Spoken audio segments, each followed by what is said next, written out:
अस्सलाम वालेकुम। आज के इस खास जायज़े में हम तारीख के एक ऐसे मोड़ की बात करेंगे जिसने सब कुछ बदल कर रख दिया। ग़ज़वा बदर। हम सब ने इसका जिक्र बारहा सुना है, लेकिन आज हम माखिज़ की रोशनी में बदर से बिल्कुल पहले के उन इंतहाई नाजुक, फैसला कुन और तनाव से भरपूर लम्हात को ज़रा करीब से खंगालेंगे, जब एक तरफ गैर मुतज़लज़िल वफ़ादारी थी और दूसरी तरफ कमाल दर्जे की जंगी हिकमत अमली। तो चलें सीधे मौजू की तरफ आते हैं और देखते हैं कि कैसे एक बज़ाहिर नामुमकिन सूरत हाल में कामयाबी की बुनियाद रखी गई। जरा एक लम्हे के लिए तसव्वुर करें, आपके सामने एक बहुत बड़ा, इंतहाई ताकतवर और बज़ाहिर नाकाबिल शिकस्त लश्कर खड़ा है। ऐसे में एक कायद कैसे एक ऐसे इत्तेहाद को यकजा रख सकता है जिसमें शामिल मुख्तलिफ ग्रोहों के इब्तदाई मुआहदे एक दूसरे से बिल्कुल मुख्तलिफ हों? भाई, ये वो बुनियादी सवाल है जो बदर की इस पूरी सूरत हाल को समझने के लिए बहुत ज़रूरी है। खतरा बिल्कुल सर पे मंडला रहा था और एक मुत्तफ़िका लाहा अमल की अशद ज़रूरत थी। तो आइए सबसे पहले इस मंडलाते खतरे और इस नाजुक तरीन मशावरत की बात करते हैं। अब यहाँ जो बात सबसे ज़्यादा दिलचस्प है ना, वो एक अनकही कशमकश है। देखिए, जब कुरैश के इस ज़बरदस्त लश्कर के निकलने की खबर मिली तो सूरत हाल की संगीनी उरूज पर पहुंच गई और एक हंगामी काउंसिल बुलाई गई। अब हुआ ये कि मुहाजिरीन ने तो फौरन अपनी गैर मशरूत हिमायत का यकीन दिला दिया, लेकिन नबी करीम सल्लल्लाहु अलैहि वसल्लम फिर भी बार बार मशवरा मांगते रहे। क्यों? उसकी वजह अंसार का वो इब्तिदाई मुआहदा था जिसके मुताबिक वो सिर्फ और सिर्फ मदीना की हुदूद के अंदर रहकर दिफा करने के पाबंद थे। शहर से बाहर निकलकर किसी लश्कर से लड़ना इस मुआहदे का हिस्सा था ही नहीं। और फिर वो लम्हा आता है जब सारी सूरत हाल वाज़े होने लगती है। जब बार बार मशवरे की तलब जारी रही तो अचानक हज़रत साद बिन मुआज़ को इस बात का शिद्दत से एहसास हुआ कि अरे, असल मुखातिब तो हम अंसार हैं। उन्होंने फ़ौरन अर्ज़ किया, या रसूल अल्लाह, शायद आपका रोए सुखन हम लोगों की तरफ है और आप हमारी बात सुनना चाहते हैं। ये वो कड़ा वक्त था जब अंसार को अपने पुराने मुआहदे की हदों से निकलकर एक बिल्कुल नए और सख्त इम्तिहान का सामना करना था। और यहीं से आता है इंसार का वो फैसलाकुन और तारीखी मोड़। इस एहसास के फ़ौरन बाद हज़रत साद बिन मुआज़ का जो रद्द अमल था वो वाकई रोंगटे खड़े कर देने वाला है। ये कोई आम जंगी फैसला नहीं था, बल्कि ये उनकी वफ़ादारी की हद का हतमी इम्तिहान था।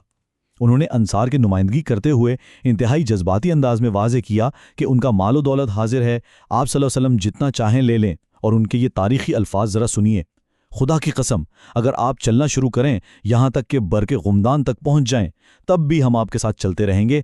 और खुदा की कसम, अगर आप इस समंदर में दाखिल हो जाएंगे तो हम भी आपके साथ इसमें कूद जाएंगे। क्या कमाल का जज्बा था ये!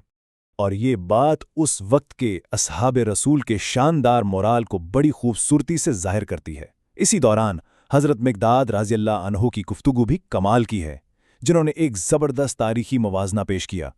उन्होंने साफ कहा कि हम मूसा अलैहिस्सलाम की कौम की तरह हरगिज़ नहीं कहेंगे कि जाओ तुम और तुम्हारा रब दोनों मिलकर जंग करो, हम यहाँ बैठे रहेंगे। बिल्कुल नहीं, बल्कि उन्होंने हतमी यकीन दहानी करवाई कि हम तो आपके दाएं लड़ेंगे और बाएं लड़ेंगे, आपके सामने आकर लड़ेंगे और आपके पीछे लड़ेंगे।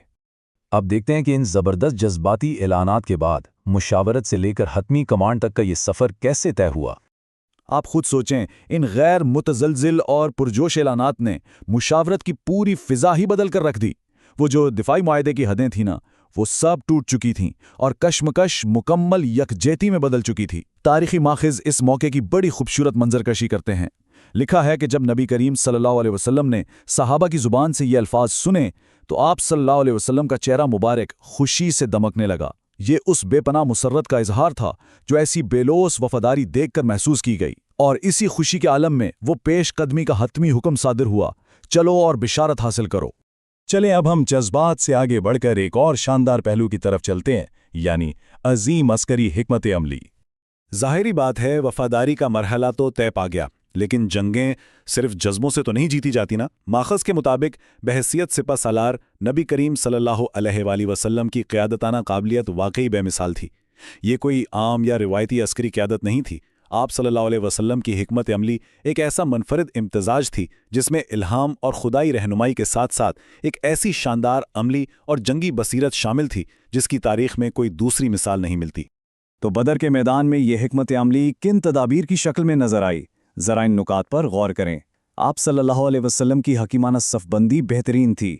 अचानक होने वाले हमलों को नाकाम बनाने की ज़बरदस्त प्लानिंग की गई। दुश्मन की नफरी यानी फौज की तादाद और ताकत का बिल्कुल दुरुस्त अंदाजा लगाया गया। इसके अलावा पड़ाव के लिए सबसे बेहतरीन स्ट्रेटेजिक मुकाम का इंतखाब किया गया और फिर मुख्तलिफ दस्तों की जो तैनाती की गई वो इंतहाई मुनज़्ज़म थी।